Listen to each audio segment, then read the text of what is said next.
نمازوں کی رکعات کی وضاحت کر دیں۔ بھئی فجر کے 2 فرض ہیں اور 2 سنتیں ہیں جو فجر سے پہلے پڑھی جاتی ہیں۔ ظہر کے 4 فرض ہیں اور ظہر سے پہلے 4 سنتیں اللہ کے نبی سے ثابت ہیں، اور ظہر کے بعد بھی زیادہ سے زیادہ 4 سنتیں ثابت ہیں۔ عصر کے 4 فرض ہیں اور عصر سے پہلے 4 سنتیں رسول اللہ صلی اللہ علیہ وسلم سے ثابت ہیں، 2 رکعتیں کر کے آپ صلی اللہ علیہ وسلم پڑھا کرتے تھے۔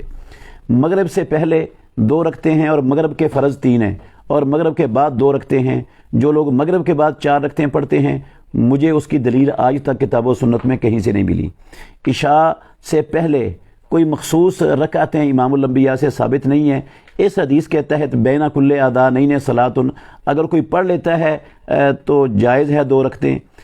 4 فرض عشاء کے ہیں اور 2 بعد میں سنتیں ہیں عشاء کے بعد۔ یہ ہے 5 نمازوں کی فرض رکعتیں، اور ان سے پہلے اور پیچھے والی جو مسنون رکعات امام الانبیاء سے ثابت ہیں۔ عشاء کے بعد 4 رکعتیں پڑھنا یہ بھی رسول اللہ صلی اللہ علیہ وسلم سے ثابت ہے، اور عصر کے بعد 2 رکعتیں پڑھنا یہ بھی صحیح بخاری کی حدیث میں امام الانبیاء سے ثابت ہے۔